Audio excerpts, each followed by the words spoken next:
Hello बच्चों, मैं दीक्षा श्रीवास्तव। आज मैं आप लोगों को क्लास 12 के चैप्टर 7 की एक्सरसाइज 7.9 का क्वेश्चन नंबर 14 पढ़ाऊंगी। क्वेश्चन नंबर 14 है इंटीग्रेशन 0 to 1 2x + 3 अपॉन में 5x² + 1 dx। इसे हमें x के रिस्पेक्ट में इंटीग्रेट करना है और ये कैसा इंटीग्रेशन दिया हुआ है, ये एक डेफिनेट इंटीग्रल दिया हुआ है। तो इसमें हम डेफिनेट इंटीग्रल में सबसे पहले हमें इसको इंटीग्रेट करना पड़ेगा। तो इंटीग्रेट करने के लिए इसमें कौन सा रूल लगेगा? देखो, इसमें कोई फॉर्मूला तो लगेगा नहीं डायरेक्ट, ठीक है। तो सबसे पहले हम लोग क्या कर लेते हैं, इस न्यूमरेटर को सेपरेट कर लेते हैं, ठीक है। तो न्यूमरेटर को सेपरेट करके देखते हैं। तो यहाँ पे हो जाएगा इंटीग्रेशन 0 to 1 2x अपॉन में 5x² + 1 dx plus integration 0 to 1, ये 3 बाहर निकाल लो, ठीक है।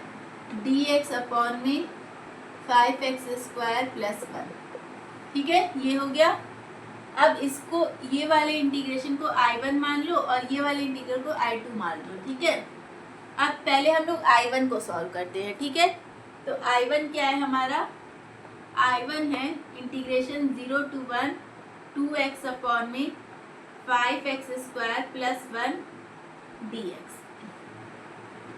तो इसमें हम लोग कौन सा मेथड लगा सकते हैं? एक बार इसमें हम लोग सब्स्टिट्यूशन मेथड लगा के देखते हैं, ठीक है। सबसे पहले हम लोग सब्स्टिट्यूशन मेथड ही लगा के देखते हैं। सब्स्टिट्यूशन मेथड लगाने के लिए इसको t मान के देखते हैं, ठीक है। Let 5x² + 1 = t। तो यहाँ पे डिफ्रेंशिएशन करेंगे तो क्या होगा? 10x dx = dt, या x dx = आ जाएगा dt/10, ठीक है।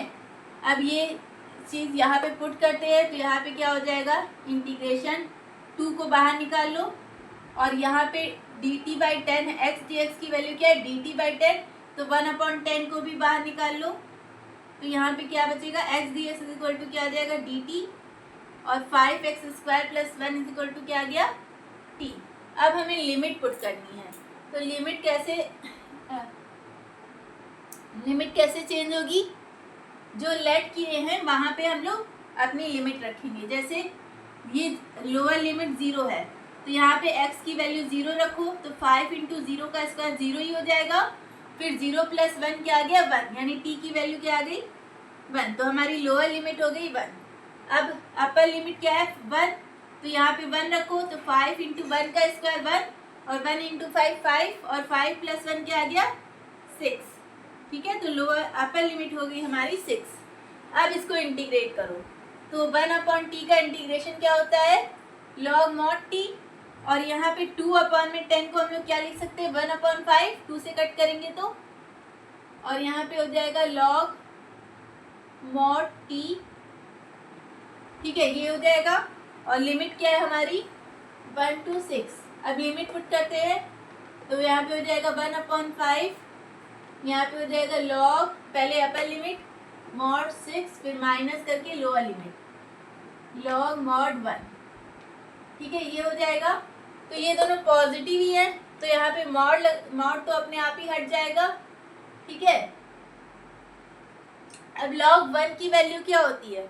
log 1 की वैल्यू होती है 0, तो ये वैल्यू तो 0 हो जाएगी, और log 6 - 0 करेंगे तो log 6 ही आ जाएगा।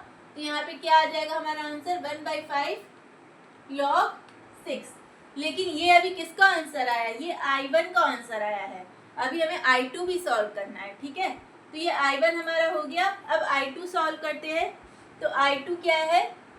I2 है इंटीग्रेशन, इसको सिर्फ ले रहा है ना 3, आप अच्छा 3 को भी ले ही लेते हैं, ठीक है, यहाँ पे 3 ले लेते हैं। इंटीग्रेशन 0 to 1 dx अपॉन में 5x² + 1। अब इसको कैसे सॉल्व करेंगे? तो अगर हम लोग एक फॉर्मूला पढ़ चुके हैं, कौन सा?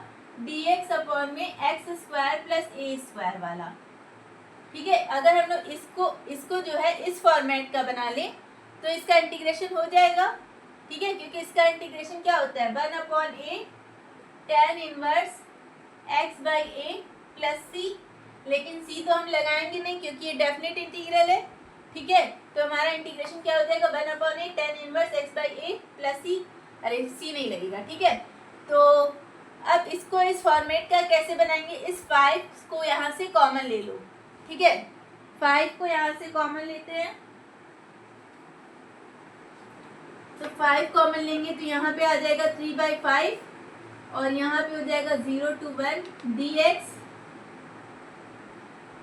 यहाँ पे x स्क्वायर प्लस 1/5 हो जाएगा, ठीक है, ये हो गया।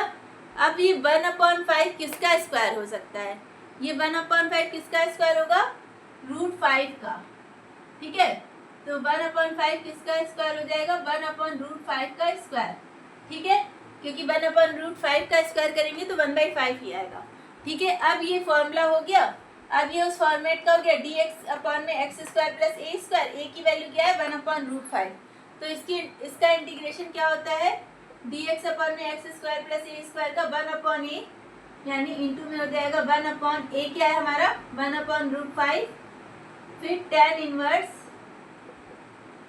x बाई a क्या है 1/√5, ठीक है, तो यहाँ से क्या हो जाएगा 3/5, ये √5 ऊपर चला जाएगा, tan इनवर्स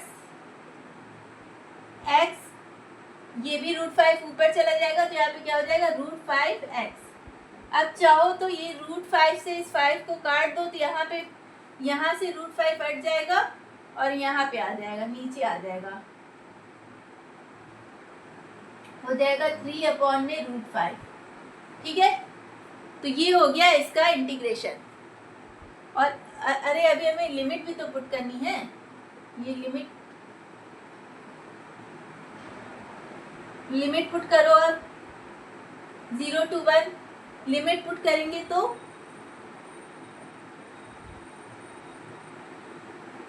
पहले 1 पुट करते हैं, तो यहाँ पे वो क्या हो जाएगा 3/√5 tan इनवर्स √5 इंटू 1 √5 ही हो जाएगा, माइनस लोअर लिमिट पुट करते हैं, तो 3/√5 tan इनवर्स 0 √5 इंटू 0, ठीक है, ये हो जाएगा। अब √5 इंटू 0 क्या हो जाएगा 0, ठीक है, √5 इंटू 0 क्या हो जाएगा 0, तो यहाँ पे लिख लेते हैं 0। अब ठीक है, तो ये tan इनवर्स में tan में 0 किसकी वैल्यू होती है, tan में 0 डिग्री की वैल्यू होती है, यानी यहाँ tan इनवर्स 0 डिग्री की वैल्यू क्या हो जाएगी 0, ठीक है, तो यहाँ पे आ जाएगा 3√5 इंटू 0, ठीक है, और जब किसी भी संख्या का 0 से मल्टीप्लाई होगा तो ये 0 ही बन जाएगा, और 0 से इसमें से 0 माइनस करेंगे तो क्या आ जाएगा 3/√5 tan इनवर्स √5, यही आ जाएगा ना, ठीक है, तो हमें I1 की भी वैल्यू मिल गई और I2 की भी वैल्यू मिल गई, ठीक है। अब ये दोनों वैल्यू इस इक्वेशन में सब्स्टिट्यूट कर देते हैं, ठीक है, तो हमारा इक्वेशन क्या है,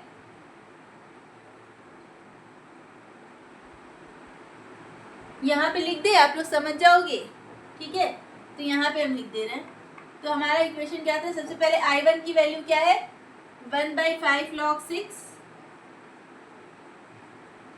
प्लस I2 की वैल्यू क्या है 3/√5 tan इनवर्स √5, ठीक है, तो ये हमारा आंसर हो जाएगा।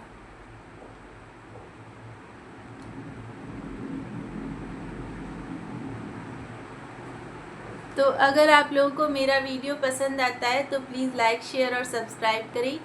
अगर आप लोग मेरे चैनल पर नए हैं तो ज़रूर से ज़रूर सब्सक्राइब करें और कमेंट करें। Thank you.